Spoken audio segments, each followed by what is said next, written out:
Hello, I'm Eitan Ben David on Judaism and philosophy, and this time let's try to straighten things out. What is the Mishnah? What is the Gemara? What is the Talmud? And our starting point would be the beginning of Pirkei Avot, which is a part of the Mishnah. So it starts like this. Moses received the Torah from Sinai and gave it over to Joshua. Joshua gave it over to the elders to the prophets, and the prophets gave it over to the men of the great assembly, Anshei Knesset HaGdola. So the traditional view indicates that the Torah, the words of God, essentially came by one generation to the next in quite an orderly fashion. But this is not the whole story, because this Torah is not only the 5 books of Moses that we know. According to the traditional view of Judaism, during the same time when Moses received the written law, he's also received an oral law, which complements the written law.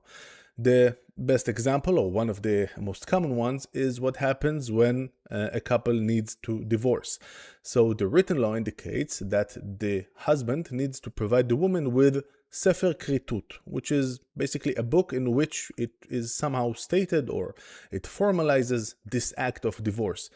But the written law doesn't specify what exactly needs to be written in that book. Now, you wouldn't imagine that, no, there were no instructions, correct? So the idea is that along with the written law, Moses has also received everything else that is needed to complement the written law. In our example, what needs to be written in this Sefer Kritut, this book of the husband to his former wife. But this also stands for many other parts of the halakha, of the Jewish law.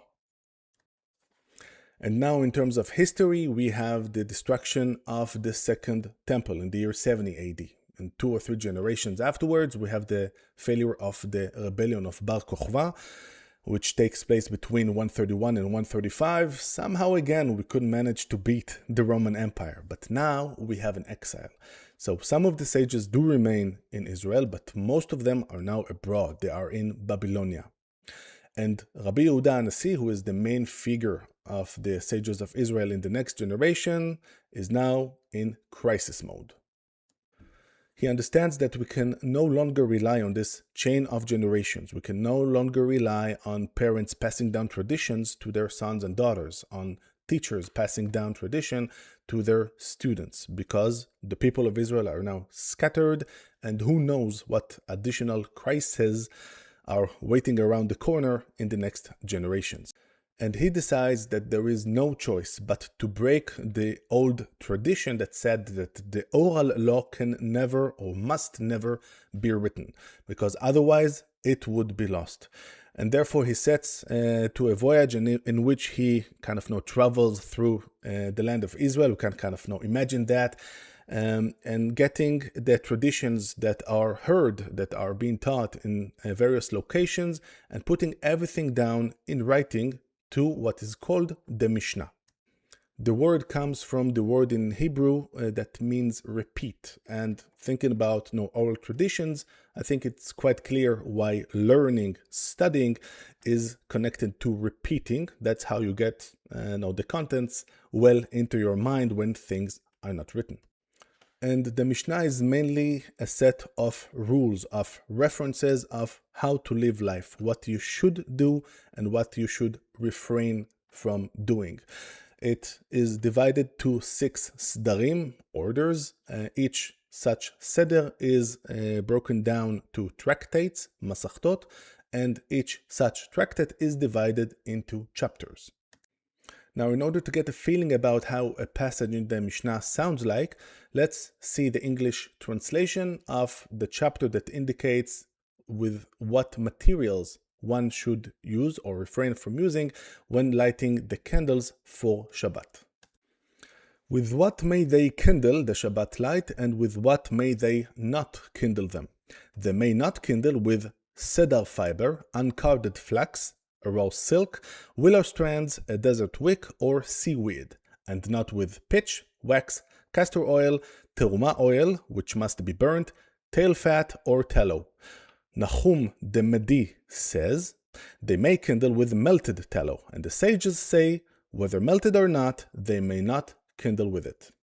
So what we had here is a long list of materials that cannot be used for the candles. And also we had an example of a machloket, a disagreement. One sage, Nahum Hamadi, says that a certain material may be used, but the other sages disagree with him. And one can say that the Mishnah consists of three main building blocks, two of which we have just seen. So first building block is the details of the mitzvot, the halacha, what needs to be done, what needs to be avoided. The second one is the disagreements that we have between the sages. And the third one is stories that we get from time to time about sages, their lives, what have they been doing, conversations that they've had, and so on and so forth. And perhaps the most immediate question that we might have is regarding those disagreements, those machlokot, how come we even have them? We have just discussed how the tradition was passed down one generation to the next from Moses right until our time. How come anyone should agree with anyone else about anything? One of the traditional answers to this tension is using a metaphor. The halacha is like a tree with a strong, massive stump and some branches stemming off of it. The stump is the mainstream of the halacha, and there, supposedly, there are no significant disagreements. The disagreements appear when we are talking about the branches, the very specific and fine details of the halacha, or issues which just did not exist in previous generations. Another answer to this tension is Elu ve'elu divrei Elohim chaim, which basically translates to these and also these are the words of the living God. And the idea is that each approach, each method is legitimate. It has its own logic. What one cannot do, however, is to pick one element from here and one element from there, what's called today cherry picking. That's something which is not legitimate. You have to pick one method, one approach, and stick to it. Now, having the Mishnah was far from being the end of the story, because in the following generations, both in Babylonia and in Israel, we have sages discussing the Mishnah, trying to understand, for example, the meaning of certain words, or trying to figure out what were the principles according to which the sages of the Mishnah were working. And of course, we have their disagreements, and of course, we have their own stories. And eventually we have an additional book which contains the Mishnah with additions. This book is called the Gemara or the Talmud. It's the same thing, just in different languages. The meaning behind the name in both languages is the verb used to indicate learning or studying. Talmud is in Hebrew and Gemara is in Aramaic. Now, what does Aramaic have to do with anything, you might ask? So more and more Jews in Babylonia, and sages as well, used less and less Hebrew and more Aramaic, which was also the lingua franca, the common language in that area at that time. And we have two Talmuds, the Talmud Bavli, the Talmud of Babylonia, which was of course composed by the sages in Babylonia, and Talmud Yerushalmi, the Talmud of Jerusalem. That's the name, but of course this is the Talmud just written in Israel, and there are several differences between them. The most evident one is the language. The Talmud Yerushalmi uses much more Hebrew, while the Talmud Bavli uses much more Aramaic. Trying to determine the point in time in which both treatises were concluded is quite tricky. So generally it is considered to be around the end of the 6th century. However, the Talmud, both of them, were never kind of officially signed and sealed, so that there are still debates going on about that specific point in time. In any case, the leading character in forming the Talmud is Rav Ashi and his son, similarly to the role of Rabbi Yehuda Nasi when working on the Mishnah. So how would a typical page of Gemara look like? We will have an excerpt of the Mishnah followed by discussions of the sages around that excerpt. And maybe a good example would be taking the part that I mentioned earlier about the materials that may not be used for the Shabbat candles. Now, I will take a small risk and say that you may have not fully followed each and every of the materials that I've mentioned earlier. You would probably not be able to identify each and every item of that list in the supermarket or the garden around you. Well, the sages in Babylonia basically had the same issue, and so they start with the attempt of understanding what exactly is each term mentioned in the Mishnah. As an example of trying to find the principles behind the statements of the sages of the Mishnah, let's hear what Rabbah says in the Babylonian Talmud, the Shabbat tractate, which discusses the Mishnah passage we've read earlier, page 21a. Rabbah said, "Those wicks about which the sages said one may not light with them on Shabbat, the reason is because the fire flickers on them. It sputters on the wick and does not burn well. Those oils with which the sages said that one may not light on Shabbat, the reason is because they are not drawn effectively by the wick." So essentially, keeping in mind that the idea behind the candles of Shabbat is to provide us with constant, stable light.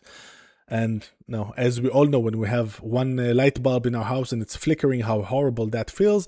This is the reasoning why they ruled out those materials, because using them, one would not be able to enjoy properly the light, but the light would flicker and so on. This is the reason, the logic behind the statements that were found in the Mishnah. Remember the machlokot, the disagreements that we've seen in the Mishnah? If we thought that the Mishnah had its share, in the Gemara this goes wild. Basically, each page is packed with 2, 3, 4 juicy disagreements, but the manner in which those disagreements are handled, this is quite fascinating. What we would have expected maybe is that there's this disagreement and someone would then intervene and say, okay, Sage X, he got it right and the other guy got it wrong. This is basically almost never taking place. The Gemara is not really interested in determining who was right and who was wrong. It does something quite different. It is trying to keep all the balls of, juggling balls up in the air so that none of them falls. Because it would say, okay, so this is what A was saying, B was saying something different. What A could have said in order to deal with that comment was that, and what the other guy could have said in response with this and that, and so on and so forth. And then a sage from another generation would supposedly join into the discussion and provide support to one of the sides and so on. And the idea is to keep all of those balls alive in the air, which is quite different from the manner in which such discussions would typically be described today. Yes, there are cases in which it is eventually stated that Sage X was right and Sage Y was wrong, or at least that we don't follow Sage Y here in this discussion. But the method or the approach of the rejected sage is still alive in those pages. And this is in purpose because it can later be used perhaps in another context, in another issue, can still be used along with its logic to justify some other statement in another discussion. Now, all of those discussions take physically a lot of space. The common phrase is the sea of Talmud. I can show you here. So this is the Babylonian Talmud. It has also the shelf below, and it goes also in depth. It's really quite a lot of stuff, of material. It's organized in a manner which is, sometimes discussions of the same topic are put together, but sometimes they're simply not, because we might jump from one discussion right to the next, not getting back to the original one in order to determine who was right, which we don't want to do in any case, right? And this kind of jumping from one discussion to the other, back and forth, makes it quite difficult at times to follow the discussion. So this is a book written mostly in Aramaic, which is not really spoken today, and the nature of discussion is quite messy, and it led to a very interesting culture around this book that has taken precedence in Jewish life.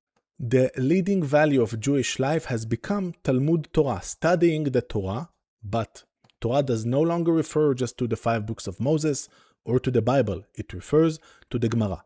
Studying the Gemara has been ever since the main goal of Jewish life, except for eating kosher and being nice to each other. This is what you have to do in order to be a good Jew.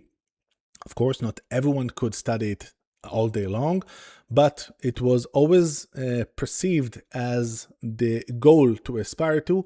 Even if you are just a daily worker or a merchant or whatever, you were still expected, or at least aspired, to study perhaps half an hour a day, perhaps an hour a day, hopefully more, studying the Gemara. Now, of course, it is a bit ironic that the switch to Aramaic, which was supposed to make things very easy because that was the language spoken at the time, nowadays it makes things more difficult because Hebrew native speakers such as myself, well, it doesn't help us when we try to deal with the Gemara. Luckily, in the recent decades, we have some breakthroughs which make things much easier for us. First and foremost, we have this edition of the Rabbi Steinsaltz. This, for example, is the Shabbat tractate of the Babylonian Talmud. What Steinsaltz has done is basically taking the classical Gemara and also adding a translation and just a bit of additional commentaries in fluent modern-day Hebrew or English. More recently, we have seen additional editions aimed at making things even easier to study. For example, the Schottenstein edition, in which we have a part of the translation, also very elaborate commentaries that really help the reader understand the text, the context, and make all of the studying process much easier. So just as an example of how fuzzy the discussion might be in the Gemara, jumping from one topic to the next. So right after the discussion regarding the Shabbat candles, we are switching to a discussion regarding the Hanukkah candles. What's the connection? So obviously, no candles and candles, but one would have expected the discussion about Hanukkah to be in the same area where the general discussion about Hanukkah and the historical background of that holiday, which takes place in another area or areas in the Gemara, one would expect them to be together, but this is not the case. Lots of commentaries on the Talmud have been written ever since, but two of them really stand out and are worth mentioning. One is the commentary of Rashi, who has also come up with commentaries for the Bible. He has a very unique ability to talk at the same time to basically all of the different levels of students, both beginners and advanced. But the story behind the second classical commentary, the Tosfot, is really amazing. The traditional story goes like this. Remember the sea of Talmud, how difficult it is to grasp the whole thing, this giant corpus? So a bunch of sages around the 13th century in mostly southern France decided to make a deal. Each one of them would be focused on a single tractate of the Babylonian Talmud, basically getting full control over the whole thing from the first page to the last. Then they would meet together and start going over the Talmud from the very first page to the last, and each of them would be able to assist with his unique knowledge of a certain part of it in the building the interconnections between this whole complex piece. This commentary, Tosfot, which translates to the additions, is honestly speaking much harder to follow. It is written for the usage of much more advanced learners. The classical Gemara page would look like this. Okay, we have in the middle the Talmud text, and on each side we have each of the commentaries, the Rashi on one side and the Tosfot on the other side. So these days, studying the Gemara is much easier than it used to be because of those additions, but also because of a very nice project called Daf Yomi, the daily page. The idea is simple, but I find it really charming. A Jew from Brazil and a Jew from Germany would meet in an airport in London. They would be able to discuss the same Gemara page because they would study the same page in the same day, because we would allocate to each day a specific Gemara page that every Jew in the world is basically invited to study at the same time.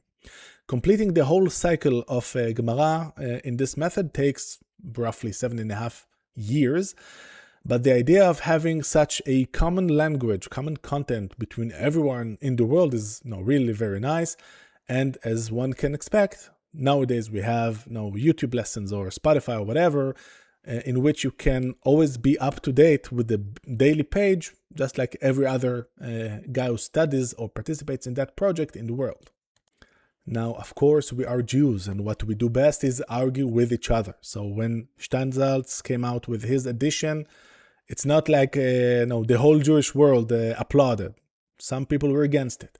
And when there are YouTube sessions being provided by guys that don't look like your, like the rabbi of your grandfather in Poland, not everyone likes it as well. Well, but this is all part of the game. And you only need to open a random page in the Gemara to see that we have always argued with each other. And that's fine as long as we know how to argue. As for myself, for me it is really important to continue the tradition and to be involved in the content that my forefathers have been involved in throughout the generations. Does it mean that I find each and every Gemara page fascinating? Well, no, and that's okay. But I really like living that text in a manner which is close to the manner in which my forefathers have been living it. So this is the story about the Gemara, Mishnah, and Talmud. Hope you enjoyed it. See you next time.